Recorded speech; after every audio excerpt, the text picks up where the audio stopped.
I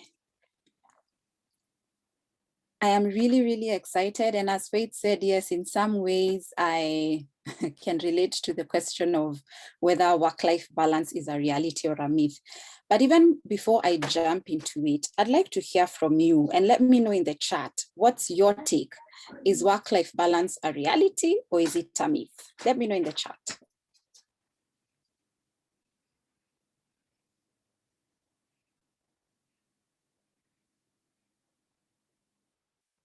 So in the chat, just let me know, myth, reality, type one of the two.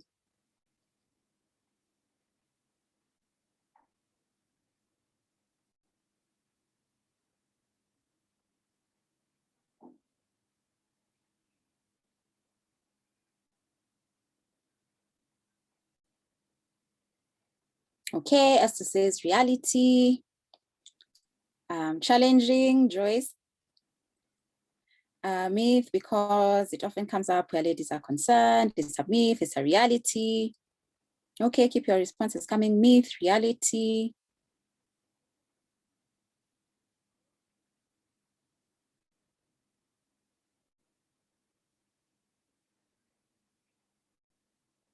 Okay.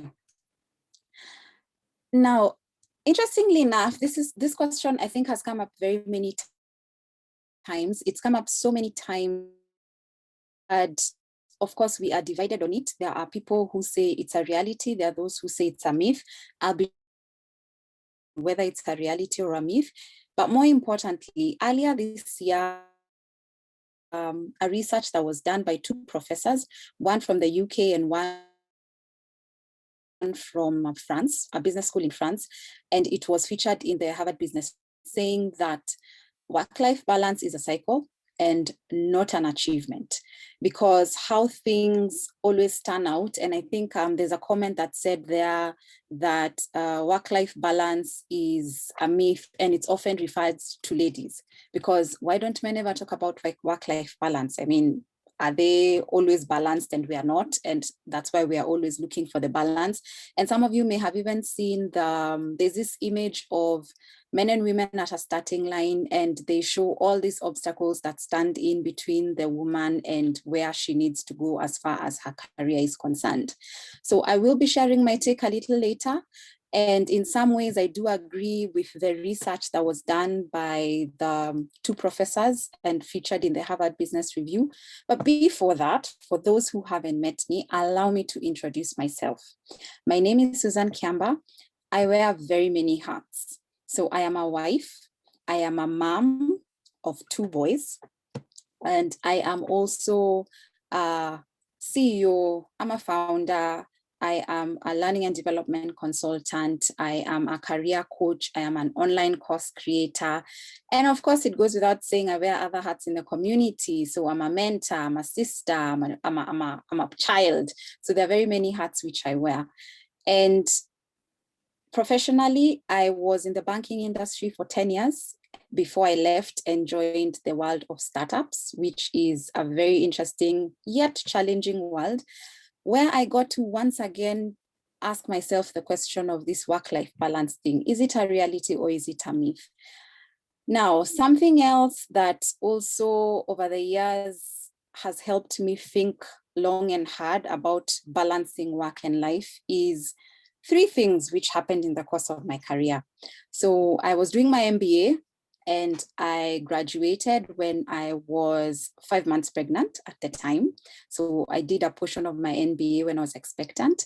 Then I had always wanted to work in HR. So when I started out my career, I started out in sales, but my heart was always to go into HR.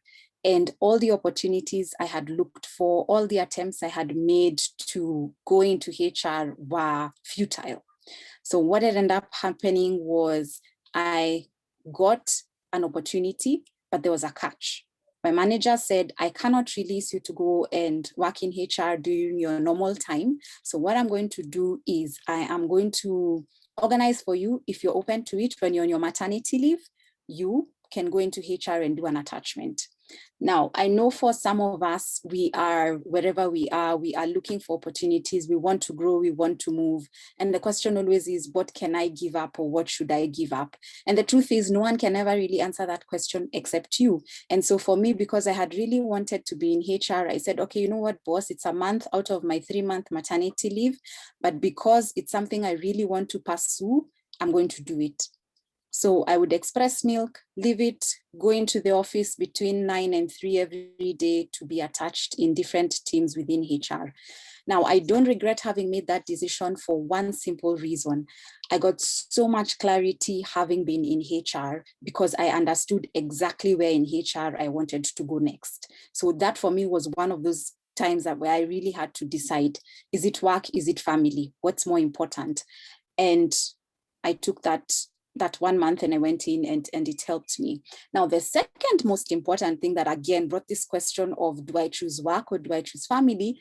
Ironically, was with my second pregnancy. So I discovered I was expectant just after I had joined a Pan-African management trainee program within our organization. I say Pan-African because it was for all the countries across Africa, and it was to be year-long. So my child was to be born before the end of the program. At some point, I ended up not being able to travel because I was heavily pregnant and I would not have been allowed onto any airline. And I missed out on some points that I needed for the program because you needed to physically be there to actually get those points. Now, why am I telling you all this? I'm telling you all this because at some point, a lady told me, you probably should quit and come back next year. And by the time she was telling me I should quit, I had already done 10 months of the program. And the question then for me was, do I push through for another 2 months and finish? Or do I quit and give up my 10 months of working to go and just have a baby and be a mom and just be happy being a mom?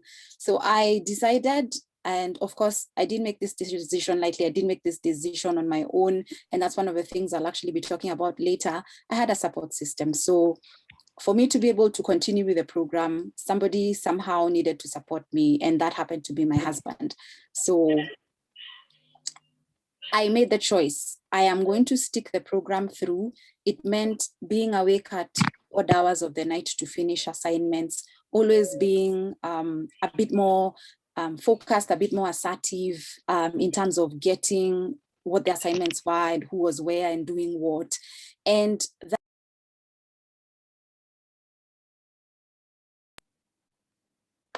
that happened to, again, be a very difficult decision.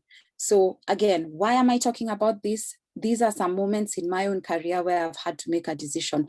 I know my decision is probably not as hard as some of you have had to make, or some of you will have to make, because there's some people who've been told you need to be on bed rest for 6 months. There are others who've been told you choose. I remember there's a time one of my supervisors was really upset because 2 of my colleagues went on maternity leave in quick succession, and they had gone on leave when they were the only ones who really knew what was going on in the department. And his supervisor told him something that stayed with me for a very long time, that when your team is at that age, what are you going to expect? That's going to happen. That's part of life. We need to accept it. So that said, I have navigated it and I have picked up a few things here and there as I've gone along, but more than just sharing my story and more than just sharing my journey with you and answering the question of whether work-life balance is a reality or a myth, I invite you right now in the chat, let me know, what are your questions? At the end of this session, when we are leaving today, what one question would you want me to answer for you around work-life balance? Let me know in the chat and I will look at the questions. I will answer them as I go along if I hadn't already covered it, and I will get to answer your questions because we are here to uplift each other and we are here to support each other. Sounds good? Let me know if you can still hear me. You can give me a thumbs up or something if you can still hear me, or you can unmute and let me know you can hear me.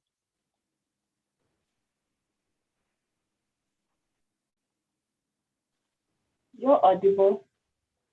All right, fantastic.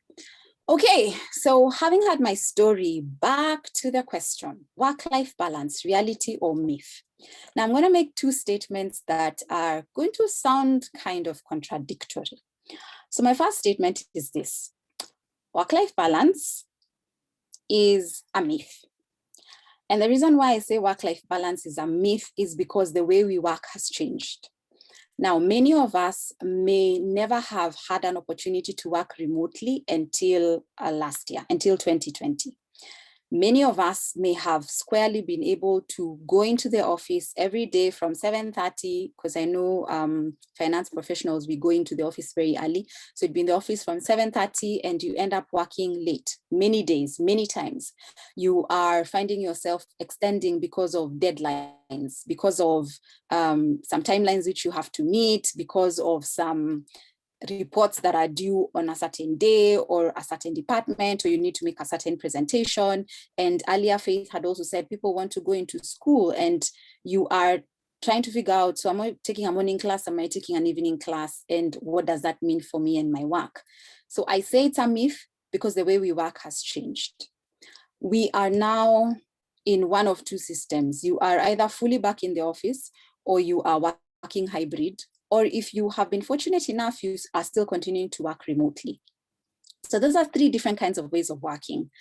And when we work remotely, if you've not noticed this, I have, and I've been a sufferer of it, though I have worked remotely for some time now. When we're working at home, we tend to work even longer. And what happens again is, even if you have an office, that office space tends to be in a corner of your house. It tends to be in another room. It tends to be where people are still passing, people are still moving, there are things which are still happening. So you find that your personal life bleeds into your work life. And I'm sure many of us have attended Zoom sessions where children are there, dogs are barking, chicken are making noise. There's a time we were running a training with a friend, and in his background, because he was in his backyard, a chicken decided it was time to crow. So it crowed really loudly. So we are finding that, unlike before, where we could pack our bags at 5 p.m., 6 p.m., 7 p.m., close your door and lock it and go home and now start your personal life, our lives have meshed. We are finding that we are working and living in the same spaces. And even when you have gone out of your way to create a designated office space, we still find that there's a lot of bleeding into each other. So that's the first statement I make. It's a myth. And the reason it's a myth is because how we work has changed. Now, the second statement I will make is this: work-life balance looks different at different times in our lives. Okay. When you think back on your journey, so think back to when you were in university, what things were important to you then? Things that were important to you then was probably going to class. For some of us, it was going to class and also having as much fun as we could. It was spending time with our friends sometimes and also going to class. So what we were focusing on was a bit different. When you think about your first job, or when you think about post-school and your first job, in your first job, your focus was just finding your feet in the world of work, figuring out how the world of work works, figuring out who you are in that world, figuring out how you're going to be able to apply what you learned in class and in the real world, figuring out how you're going to get along with people at work, figuring out performance, figuring out how to literally just be an adult, depending on how far you had come so far independently. Because some of us may have been still staying at home, but then somewhere along that way, you moved out of home and you now become fully independent and you now begin to find yourself in the world of work. 2 years, 3 years, 4 years, you may have moved from being an assistant to being a supervisor. You may have changed companies, you may have changed jobs. 5 years later, you start to think of maybe going back to school to add some qualifications. So there's the additional question of where will you go to school? What program will you take? How will you manage to do it together with your work? So if you think of university, then you think of when you started work, then when you think of every year since the time you began to work, that life has changed in one way or another. So who you are when you started working is very different from who you are now that you've been working for 3 years, 10 years, 10 years, 12 years, 15 years. That looks very different. So what that then means is that your balance is going to be different. And it's going to mean that if you are only having to go to the office, your working and personal life will be different. You'll have more time possibly. If you add on now the question of you're going to work, but you're also going to school, again, that means something different. So for most courses, we find that they either have early morning classes, evening classes, and Saturday classes. So there's a time that will come when you are unavailable on a Saturday because you are pursuing your program. There's a time you'll be unavailable on all evenings because after work, you're going into school and you're doing a program. Or you can be ambitious like some of us. I did my higher diploma in HR as a sunrise class. So I was in class every morning from 6:30 to 7:30. The good thing is I had an understanding boss, but many of us don't have the benefit of having understanding bosses. So that balance is going to look different at different stages. Get married, that's a different level of balance required. Have children, that adds another level of complexity into our lives. And then the more you're growing in your career and the more you're growing in your personal life, on the other end, your parents are also aging. And who takes care of their parents? We do. So we find that as we progress through our lives, we have more and more complexity that gets built in and more available time to spend on the things which count or the things which matter. So instead of balance, one of the things I have found makes more sense to say is about integration of your work and your life, because they have indeed integrated. We cannot claim that they haven't, and we cannot claim that none ever bleeds into the other. Meetings will run over commitments that we have personally, whether it's with our children, whether it's with our families, whether it's events that we are planning for ourselves and for our friends. Something's going to bleed into the other. And sometimes people won't be available. So I'll give you an example. I am still friends with some ladies whom I went to campus with. And we are on our WhatsApp group, so we are always chatting about what's going on, but there are sometimes it gets very quiet on that group. And that's because everyone's off doing life. And it gets very, very complicated to try and get people together. So the last time we tried to meet, it took at least 15 phone calls between the four of us to actually figure out a time that worked for everyone. So one of us works on Mombasa Road. The other one works on Thika Road. The other one was coming from the direction of Jogoo Road. The other person is coming from Westlands. So the question then becomes, when can we meet and how can we meet?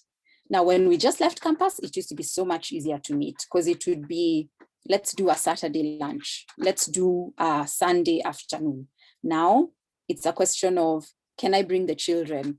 Or how long is this going to be because I have this work thing going on and I might need to leave early, or my boss is waiting for a certain report.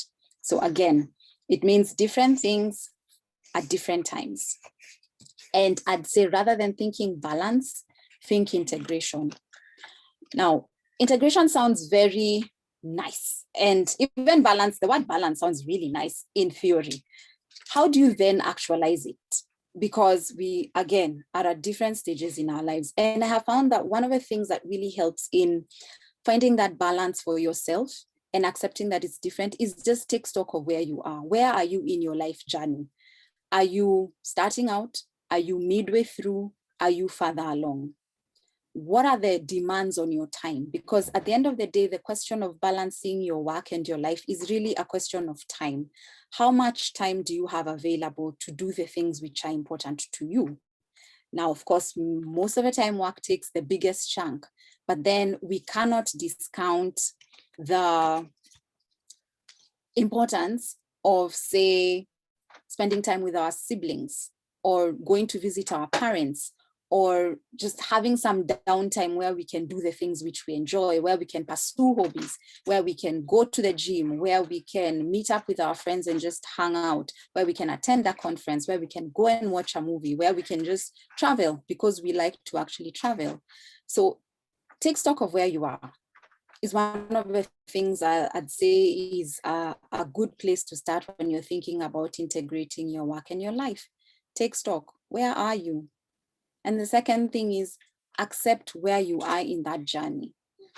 So I've found ladies really fighting to try and do everything because they don't want to feel like they've been left behind.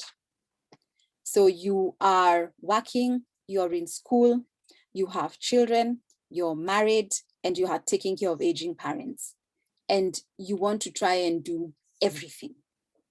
And often what I'll hear from them is they're stressed out and they're frustrated. And it would be frustrating because, again, we only have 24 hours in a day. So the question then becomes, how can you make the best use of your 24 hours so that you can be able to do the most? Just give me a sec, please.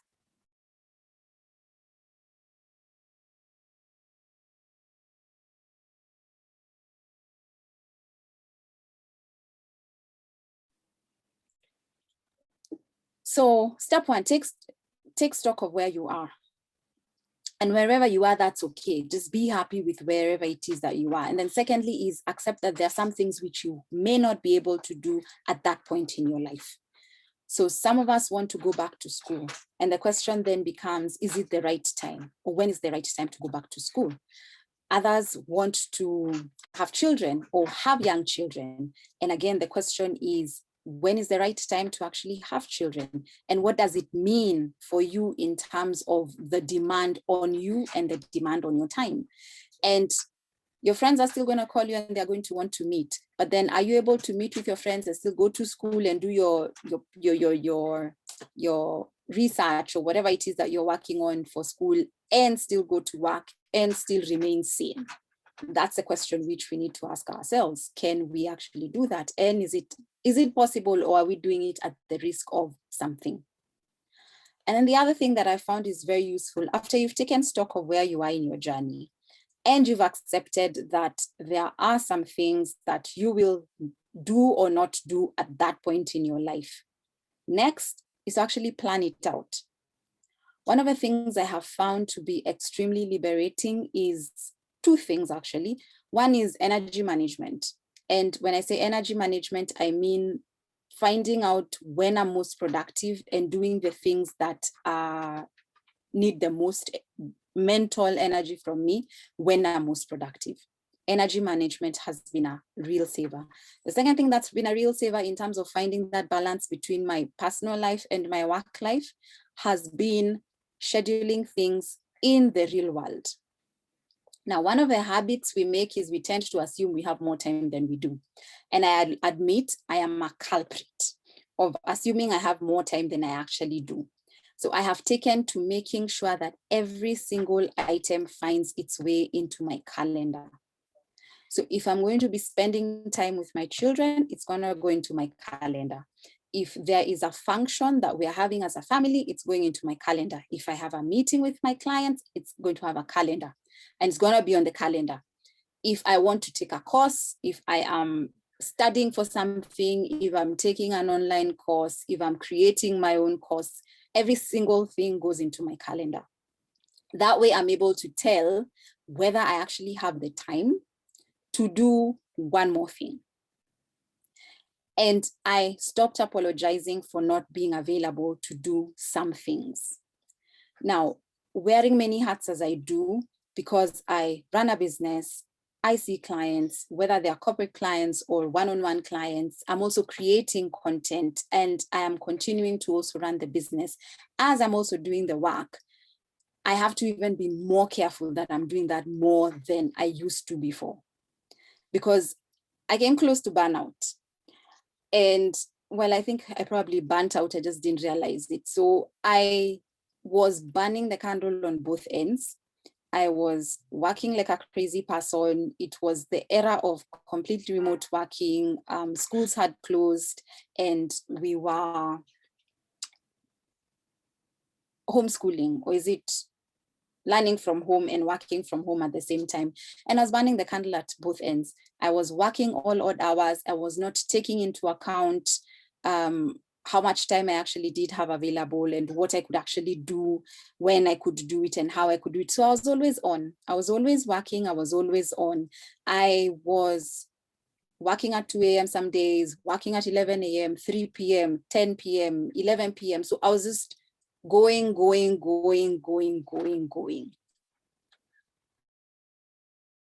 And one day I took a nap and I asked my family to wake me up because I still had some deadlines to meet. And they didn't wake me up because they said I looked so tired and I needed some rest.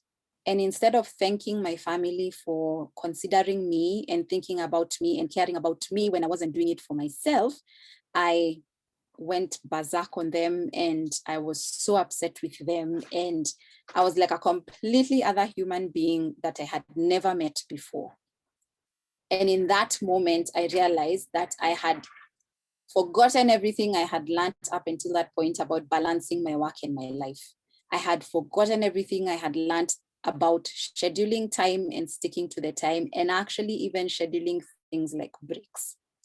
Because we tend to keep working and working and working and working, and we keep going like an Energizer bunny, and we forget that we actually need to take a break. So the third thing I'll say is, what's on your calendar? If I looked at your calendar today, it would give me a pretty good idea of what's important to you. If something's important to you, you'll make time for it. Because many times when we say we don't have time, we actually don't not have time.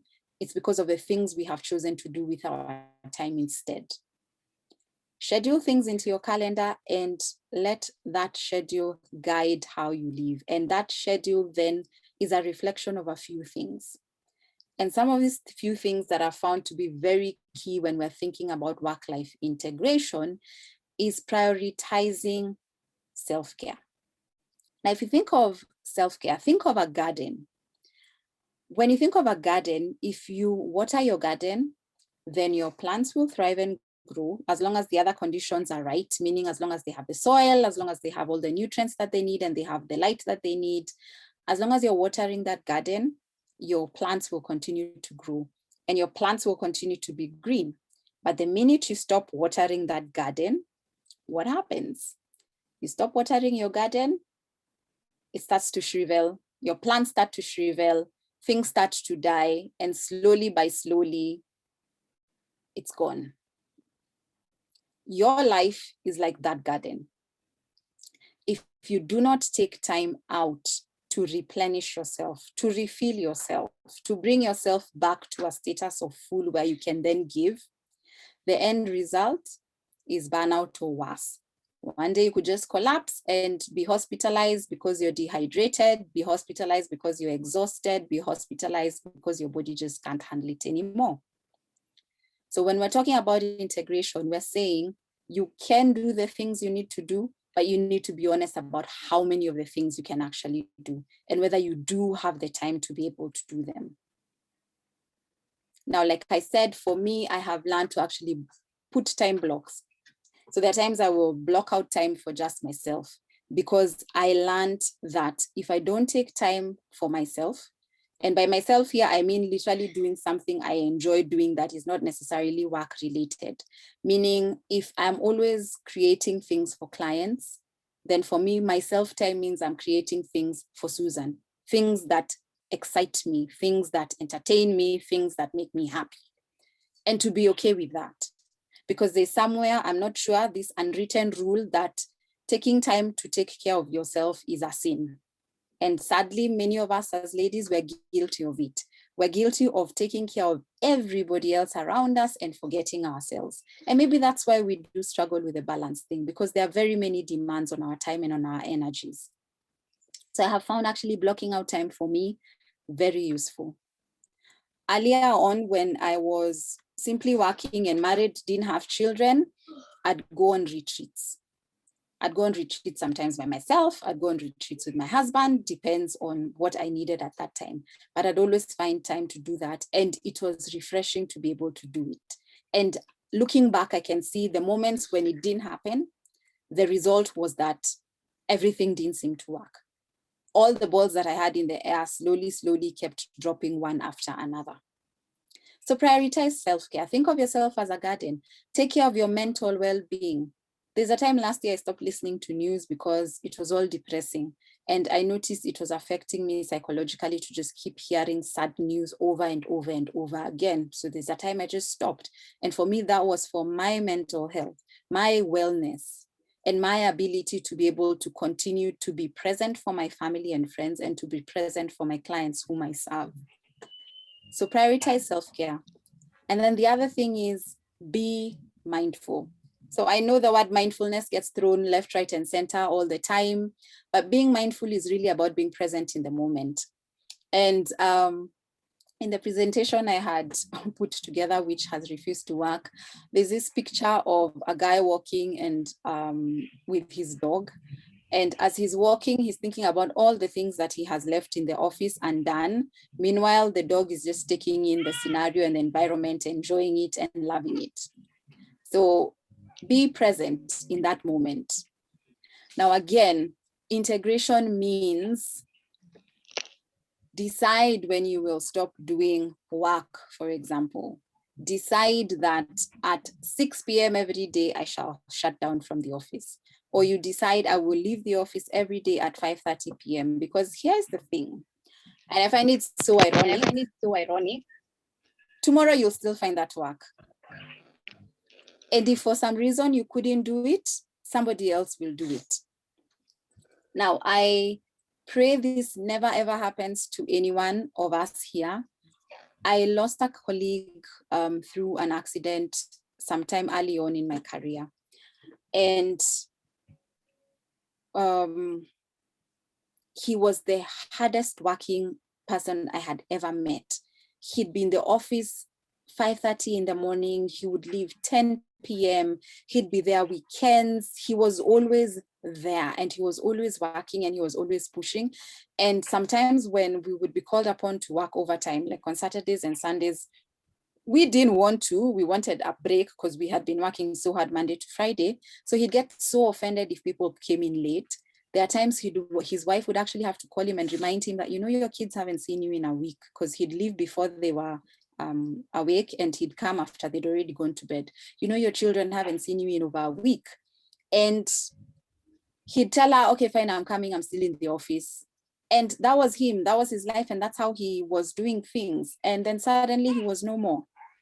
His wife was devastated, clearly, with because she was left with their 2 children, and she was a homemaker, so she was not working at the time. They were sustained by his salary, and then suddenly he wasn't there. And less than a week after he passed on, there was somebody seated at his desk doing his job. And for me, that was one of the biggest wake-up calls, and has been, again, a resounding message in my mind about this thing called work-life balance and work-life integration. We can never replace you in your family. We can replace you at work. We are all replaceable. Every single one of us is replaceable at work. But we can't replace you to your mother, to your father, to your sisters, to your cousins, to your friends. You're never going to be replaceable. So from him, I took out one key thing: be present and be in the moment. If you're in the office, be in the office. If you are at home, be at home. If you are at work, be at work. If you're in school, be in school. Wherever it is you have decided you're spending that moment, be present in it. Because that moment comes and it goes and you can never reclaim it. And that moment can't be changed. I mean, you can't turn back time. But always remember, at the end of the day, what are the things that matter? And that's the other thing you need to consider. What are your priorities? Is your priority to work? Is your priority your family? Is your priority your friends? Is your priority your mental well-being? What is your priority? Because your priorities, again, will determine how you find that integration. And again, too much of a good thing can be a bad thing. Meaning, if you're spending too much time at work and not enough time at home or with your friends or with your family, that's an issue, that's a challenge. So the question for you then becomes, what are your priorities, and how then do you make those priorities count? And again, it goes back to that schedule that you're creating. Because if your schedule represents the real world, then we'll be able to tell what your priorities are. And then if you remember, I told you how I've been able to do quite a number of things. So I was on maternity leave and I was able to leave my son and go and do an attachment. I was expecting BA. I was in a program when I was pregnant second time around. I lost my job somewhere in that whole mix. I lost, started a business which I have been running for the last 3 years now. All of that I can stand here and say would not have been possible if I didn't have a support system. So for you to be able to find integration between your work and your life, you need a support system. You cannot do it on your own. And that support system looks different for all of us. That support system could include your parents, your sisters, your friends. That's your support system. But then involve them, engage them, let them be part of your journey, let them help you be able to make things work.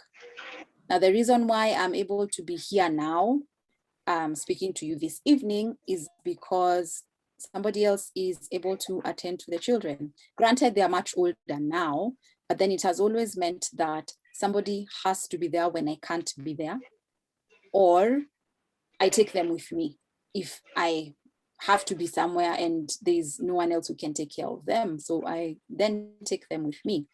And again, I know different places in our lives. Some of us are in school. Some of us are in school and working. Some of us are in school and working and having a side hustle. So all these things are demanding of our time. So let's find a support system. So how do we make integration work? We make integration work by taking stock of where we are. That's step one. 2, figuring out what our balance looks like. 3, it means understanding your priorities. And those priorities, some of the things you should also take care of is yourself and your mental well-being. And then lastly, we actually want to have a support system and rely on our support system and accept help. As ladies, we have, I think, a complex where we want to believe we can do it all and we can have it all. I think I'll never forget she was then the CEO of Pepsi, and she was asked how she managed to be the CEO and to be a parent and to do everything she needed to do. And she said something that was interesting. So whenever her daughter called, she had given her personal assistant a list of questions to ask her daughter. So for example, if she wanted to do something after her homework, so she'd call and she'd say, can I speak to my mother? And the assistant had been given a list of questions to ask. So for example, have you finished your homework? Have you done this? Have you done the other? Have you done the other? Have you done the other? And then she'd be able to get her answer. And she'd be able to then tell whether her daughter really needed to speak to her or she could get some assistance through somebody else. That's the power of a support system. That's how you are actually able to have it all and be all. But in my view, having it all could mean different things at different times. And it all goes down to your priorities. It all goes down and boils down to what's important to you and what's valuable to you. So work-life balance, reality or a myth? I say it's a myth. I know some of us said it's a reality. I am pro integration. And that integration requires some input from you, and it needs you to do a little bit of work, and it needs you to actually keep reviewing it, because the truth is, even with a schedule, schedules change. Even with a plan, plans get changed, things come up. So keeping on reviewing that plan, keeping on reviewing where you are, keeping on checking in with yourself and seeing how you're doing makes a very big difference in being able to find that balance between your work and your life.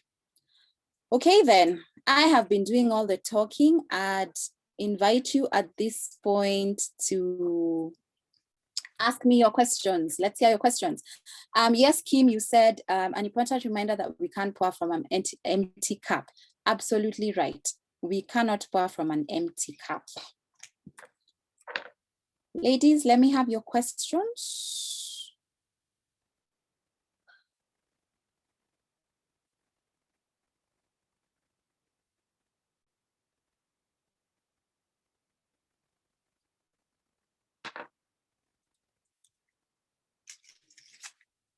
If anyone would like to unmute and ask.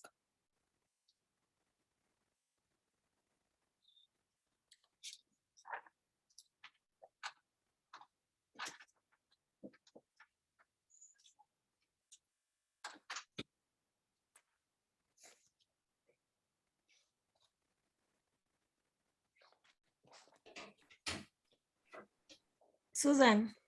Yes. I have a question. Yes, go ahead. We all know about audit firms, and we have tested audit firms, and we know how we work past 5. Actually, sometimes 5 becomes the on-peak season. How do we be able to decline maybe a job that maybe slightly came at maybe 4:45 and you're asked to draft particular accounts that are needed by tomorrow at 8 a.m.? I know maybe surely at that time you had already planned maybe to leave the office to come join a certain Zoom meeting, to come study, to come have family time. How do you do it? Because you may seem rude, you may seem arrogant. Yes, so how do we do it? Okay, that's actually a very good question. And I've never understood why people wait until 4:45 to actually dump all these many things on your desk. So in my job in the startup world, I used to report to the CEO. And I was the then head of department for my team. And I used to do a lot of the proposals that we put together to present to clients. And sometimes that would actually happen just when I'm about to leave, or just when something's, you've planned yourself out well, you find a request that comes in. So how do you do it? One of the things I have learned is to manage stakeholders. So who are your stakeholders? Your stakeholders in this case could be your boss, your stakeholders could be your colleagues, your stakeholders could be the client, the external client. So managing your stakeholders means being proactive in how you engage with them. So one of the things I learned was to ask, sometimes if I had something planned and I knew it was probably going to interrupt, is asking, is there any, so I'm stepping out, is there anything I need to attend to now that I absolutely must attend to? And I'd find that being proactive in asking in advance, it would help me manage my own time, meaning the CEO wouldn't make his agenda my agenda, because that's what tends to happen to us. Our other people's agendas become our agendas. So I learned to be proactive in asking in advance. There's this that's coming. Do you need anything further? Going to do this tomorrow. Would that still be okay? Or can I attend to this later on this evening? So being proactive about it. The second thing is, because you'll have had that conversation in advance, because you would have gone out and said, I have realized I am either not being very present in my family, or my children are having an event, or I need to attend this certain professional forum because it's important, we've decided it is, the support I'd need from you is X. So again, it calls for having a discussion that's not about making apologies, because sometimes I feel as women, we tend to apologize for the things that we need to do. So we will apologize that we need to leave to go and take your child to hospital. You'll find a guy will simply wake up and say, I need to go at 2, and he will stand up and go at 2. In fact, I think there's someone who told us they were once in a meeting. She was going to her child's sports day. So she hem-haws and then apologizes over and over and over again about how she needs to leave at 2 to go to her child's event. Her colleague simply said, I have an important engagement at 2 p.m. and they stood and they left, only for them to meet at the sports day. So they didn't know that their children were in the same school, but they went and met in the sports day. What am I saying? One, talk to your boss, talk to your manager, talk to the person who you work with closely, and just let them know what you are looking to do in terms of, I have reviewed my life and I'd like to have a bit more balance, or I'd like to have a bit more change, or I'm going to school. This is my proposal. This is how I'd like for it to work. I'd like to be able to leave every day at 4 p.m. So I would want to attend to anything else first thing the next morning. So then it becomes a discussion around how can we make it work, rather than you being forced to stay much later to do the work. Meaning, I need to leave today at 4 p.m. Anything that comes as I am leaving, I will attend to it tomorrow morning. Because many of these things are, yes, they seem very urgent, do or die now, here, while we are here, but the truth is many of them can actually wait. So it's a question of then communicating and letting the other person know that you had a prior engagement, you will attend to it first thing the next morning. But I can promise you, it'll take a few times for you to say it before you can say it with confidence. The first few times you say it, you will say it as a question. And as ladies, we tend to say, maybe I can deal with it in the morning. So that's a question, as opposed to, I understand it's critical. I have this engagement that I have already confirmed my attendance to. I will address it in the morning. That's a statement. The other one is a question. If you ask a question, you will get the answer you don't want, which is it's absolutely important and you'll be guilted into staying and doing it. Hope that makes sense in that way I've said it, Faith. Yes, it makes sense.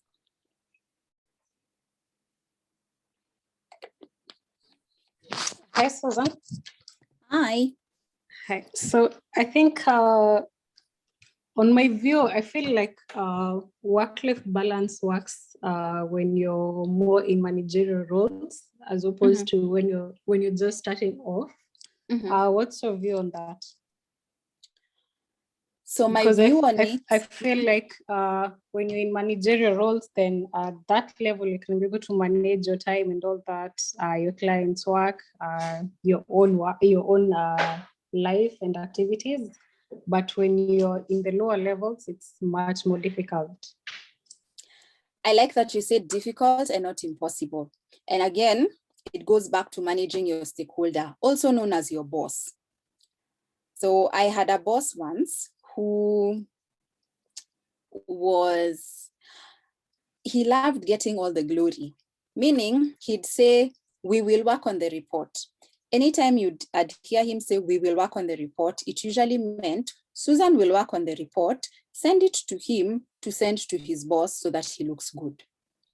Now, when it came time for me to go back to school, I was very much squarely in the operations of banking. I used to do card and loan processing at that time, and the bank was in expansion mode. So we had horrendous numbers of applications every single day, which we were processing. Two things. One, I learned my boss, and I learned how my boss thinks, and I learned the things that are important to my boss. When I needed to go back to school, and I needed to leave, actually. I needed to be leaving the office every day. I think I needed to leave at 4 so that I'm able to get to school on time. I had the talk with him and I said, okay, so boss, I want to go back to school. I am going to do it this way. I need to be leaving every day at 4 p.m. because I need to be there by this time, because if I'm not there, this and that will happen. Now, my suggestion for making this work is I'm going to come in an hour earlier so that I'm able to do whatever it is I need to do. Now, he was agreeable because in his mind, the work wasn't suffering. In his mind, he was still going to shine and look good. So he was going to get the best of both worlds.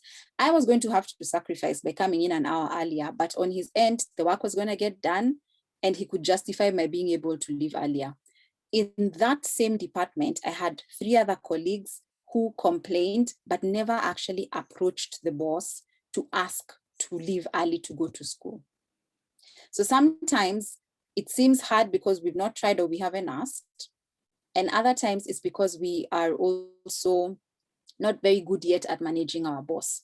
So I usually say manage up, understand what it is your boss wants, what it is your boss needs, and then speak to that need in your ask. If it's your ask to leave to go to school, if it's your ask to take a course, if it's your ask to get sponsored for a certain training, understand your boss and what's important to them and then do the ask. The other time when I have also seen it work is when I had a stickler of a boss. So he believed that people should all work between 8 and 5 p.m. You cannot leave earlier than 5 p.m. again, different boss, still the same time. Processing center, things are very crazy. And I had planned my time such that I would do my work, help other people to do their work, then go and ask to leave early. So the first few times he said, but Susan, we leave at 5 in this department. And I asked him, boss, I have hit my target for the day. I have helped my colleagues hit the target for the day. Please tell me why I still need to be here until 5 p.m. And it became a discussion point. And it took some time because he was very stubborn, but eventually he said, okay, fine. I can see that you are actually going the extra mile to be able to get your work done. So yes, leave at 3 p.m. And I left at 3 p.m. So it's hard, difficult, as you've said, but not impossible. I found managing your boss or managing up is often the key to being able to do a bit more or to get a bit more leeway, even when you are on the lower ends or even when you're just starting out. Thanks, Maureen, for that question. It's a good one. Okay, thank you. Thank you. And again, Maureen, it's not a one and done. Eh? So I know you probably try once and they refuse and you're like, I just knew, they'll just refuse. Whatever is important to you, keep fighting for it and keep pushing for it. It's true that we need to create time, kindly advise or guide on how we can achieve this without being selfish to your loved ones or to fellow colleagues or your employer. Another good question, Karen. And I have come to understand with time that if I'm not in a good space mentally for myself, by myself, I can't be in a good space for others. And in fact, I usually tell when I've checked out of my relationships, whether with my family, whether with my friends, I'll be able to tell when I've checked out because we'll have small fights over nothing. So how do you achieve this without being selfish? You'll need to figure out what will work for you, but I can tell you about what has worked for me. What has worked for me has always been waking up just a little bit earlier than everyone else so that I have me time, so that I have time to sit and reflect, time to sit and read my Bible and pray, time to sit and work out, time to sit and just do what I want to do without anyone else coming in and asking, please do this for me. I have a question. I need this. I don't know what I want. So what has worked for me is finding time. And that for me is earlier in the day, like an hour before everyone else wakes up to be able to do that. That's one. The other thing that can help you find and create time for yourself is understanding the things you enjoy to do. So understanding the things you enjoy to do and then finding time to do it. So for example, I enjoy walking. And walking then is one of the things I do as part of my daily schedule, even if it's a 10-minute walk or a 15-minute walk. Some days I invite my family along. I'll invite my kids. Some days I'll invite my husband. Some days we'll all go as a family and walk together. So I'll still get time to do something I enjoy doing, which is walking. And then I invite them and we do it together. So that way I still have them there. I still involve them there. And then the other thing is just reminding yourself that taking care of yourself is to the other people's benefit. Because if you are not yourself 100%, you're not able to give to these other people 100%. If you're tired, you cannot be able to give as you would if you're not tired. When it comes to your colleagues, when it comes to your employer, again, same thing, just understanding what are the things that you enjoy to do or what are those moments that you need. There are times I would go into the office and I'd go and sit in another room where no one used to pass often, just so that I can get some work done. That's one of the things I did with my colleagues, because there's some of my colleagues who used to land and they want to start telling stories, and you are not in a headspace to tell stories. You just want a moment fast to collect your thoughts. So I'd find a room where no one goes, and I'd go and sit and I'd do my work from there for a while before I'm ready to come and join them. There are times I would work offsite. If that's an option, it's also an option which you can consider. There are times I would work offsite. for a few hours before coming into the office, just so that I could get stuff done, just so that I could be able to just have that time by myself. So those are my tips. What if the boss gives no response at all, even with constant reminders? Okay. Just give me a sec. I need to take a sip.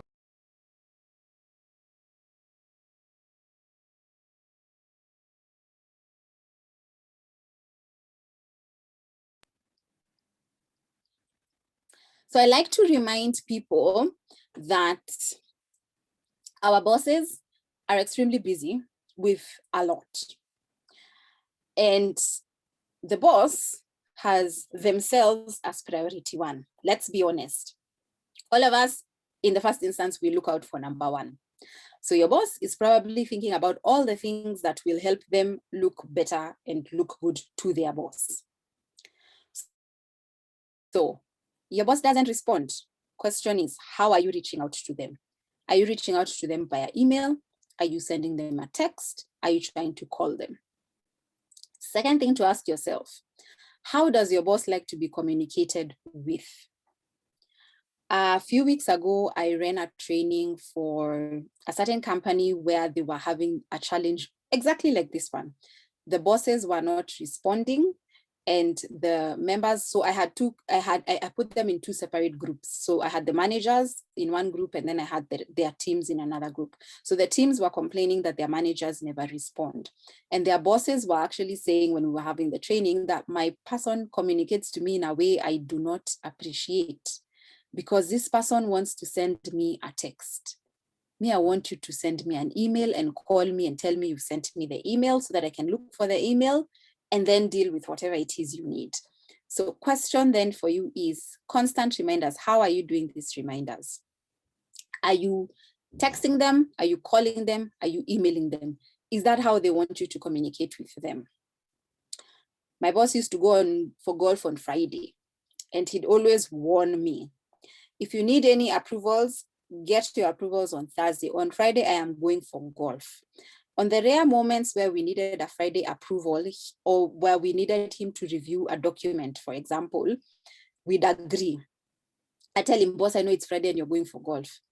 And he'd say, it's okay. When it's ready, send me a text, tell me it's ready. I'll have a look at it and I'll respond by time X. So if your boss is not responding, find out if how you're communicating with them and if that's the way they prefer to be communicated with. If it's not, change that up. Secondly, what is your reminder sounding like? Now, remember the Pan-African program I mentioned? One of the guys in that program used to send reminders to our bosses, and his reminders used to sound like this: you have not sent me this report as you said you would. Now, while what he said was factual, you don't talk to your boss like that. So how he was writing his emails was off. Yes, there were reminders, but those reminders were ineffective because of the tone that he took when he was doing the reminders. So the third thing for you to consider is how is your reminder coming across? Is your reminder coming across as being off-putting to your boss? Meaning, is it sounding rude? Is it sounding demanding? Is it sounding out of place? That could be the reason why your boss isn't responding. Many times, if somebody doesn't respond to email 1, 2, instead of sending a third email, pick up a phone and call and have a conversation. If somebody is not responding, or if somebody is blue ticking, I know it's a thing now. So where people blue tick you, meaning you know they read, but they didn't respond. So they're doing one of two things. Either they think what you said is really dumb, but they don't tell you it's dumb, or two, they need to process and think about it. Follow up with a call later. So where your boss is not responding at all with the reminders, figure out how you're sending those reminders, figure out if that's how they want to be communicated with. If it's not, change it. If you want to know how, ask them. And then 3, think about the tone of your reminders. It could be the issue. And if you send 1, 2 reminders, nothing, pick up a phone and call. That always helps.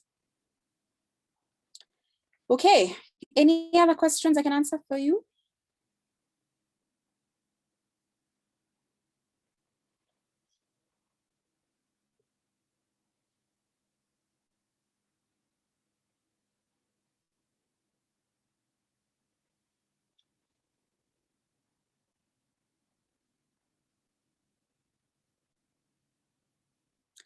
All right.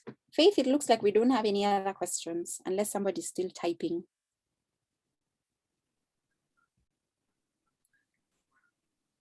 Okay, thank you for that great session. I will get a summary from Faith Juguna. Good evening. Faith, thanks for organizing this. Susan, I must say that this session has been one session I was really longing to partake. And listening to you talking from the perspective of the second statement you said, that work-life balance appears differently in our lives depending on the stage of life. And being someone who's starting off, and sometimes you think about how life will turn out up there. And when you're struggling kidogo kidogo hapa na pale, you're not sure whether if you get to the other section of life you will be able to manage. But today's session has been great. For me, it's something that I really, really appreciate, the part of integrating life and work. And I'm sure it's going to help me a long way. And just to mention something that you've mentioned, am I audible? You can hear me? Yes, Hello? I'm here. I'm saying, just to touch on something you've mentioned that reminded me of a certain webinar we had some time back, that we should be willing to ask for help. Yes. Thank you so much for the session.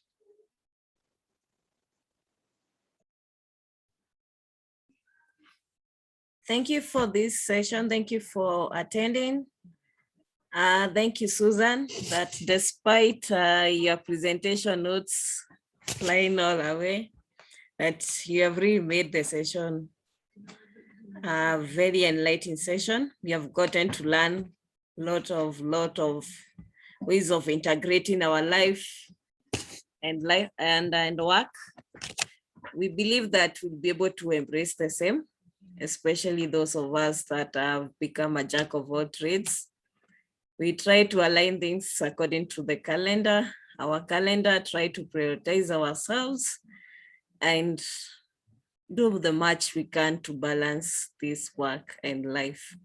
Thank you so much. We do appreciate. And to everyone that have made it to this meeting, we are currently about 43 of us. Thank you for sparing that time. Thank you for joining in early. And thank you for tagging along your friend. Have a good night. Thanks again. Thanks, ladies. If anyone still has questions, Faith, they can reach out to me on LinkedIn. I spend quite a bit of time there. So if any of you ladies still have questions, LinkedIn is where you shall find me. Find me, send me a message, tell me we met here, and I can answer your questions for you.